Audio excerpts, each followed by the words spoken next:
It's none of my business if you give your money to someone on the internet. None whatsoever. Do I have the right to have an opinion about the general practice of giving to GoFundMe pages or whatever they're called? Of course I do. This is my channel. I have a right to form an opinion of that. If you've been around on YouTube for any length of time, you will remember not that long ago when there was a not so favorable outcome when it came to funding a person on YouTube. Now, I'm not going to mention any names, but some of you can confirm exactly what I'm talking about. There was a promise made, viewers gave money to a person, and then that promise wasn't kept. And let's say the amount was $8,000. Well, that $8,000 was intended to go to animal welfare, and there was no evidence that it did, and there was no way to verify that or account for that. Hey everybody, Chris here with an update on the Friends Not Food Sanctuary scam.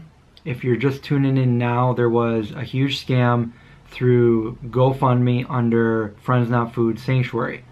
A lot of people donated because they felt really bad for the elderly couple that was running the sanctuary. It turns out that they don't actually exist, and a lot of people donated. We, as a vegan community, came together, and normally I would say research these things, but I found other people that were putting together this campaign, and if there was anything I could do, I was there to do it. Besides, I was incredibly busy with other things, so I just didn't really have the time, and I didn't think twice about going and researching it. But I was part of the team that donated my merchandise for the prizes, that if other people donated, they would win. So I called the sheriff's department, and I asked about if they knew anything about the sanctuary, and they said they didn't know anything about it. They've never heard of them. And the second question I asked was, how close is Crossville to the Tennessee fires that are going on? And they said they're about 2 hours away. They reached $35,054, and they took off with it. If you did donate, the good thing is that GoFundMe is actually reimbursing you for your donation if you get a hold of them. I think a lot of people are probably feeling the same way I am, and I haven't been able to get a lot of sleep. I haven't been able to do my work. All I can do is occupy myself with this. I think a lot of us feel really duped into donating for a cause like this. It just was hard to think that somebody would do something like this to everyone. But there were warning signs. They didn't have a website. They didn't have any real pictures of any of the farm, of any of the people that work there. There was nobody to vouch for them saying that they work there. And there was a lot of red flags there. So if you're going to donate to a cause, make sure you have some references and don't go through a third party. Go directly to the cause. John and myself of the Vegan Zombie, we've been to several real farm sanctuaries across the country.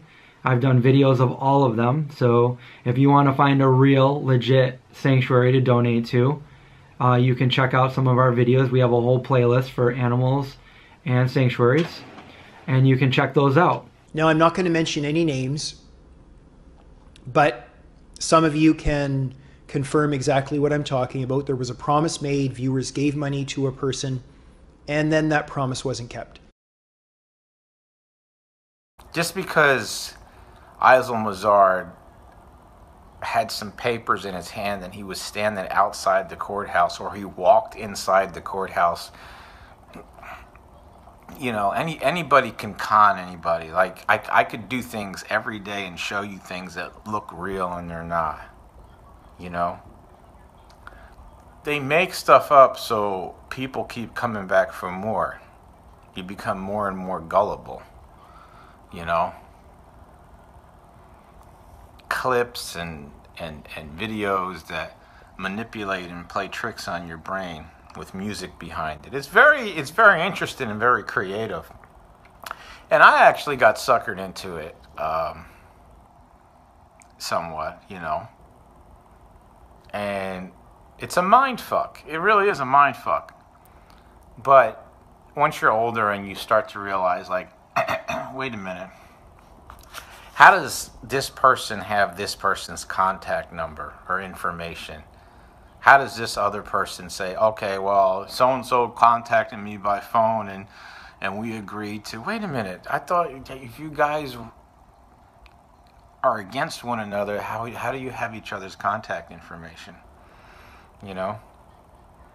And even I contacted Duran Rider. I told him that we can have a fight and a bout, and he declined and he didn't get back. It's all smoke and mirrors, man. It's just talk. It's just talk. You don't know these people. You're only going by what they tell you. You don't know me. You don't know me. But I'm saying, as an older person, I can look and I can analyze and I can place judgment on people, and I'm usually 100% right.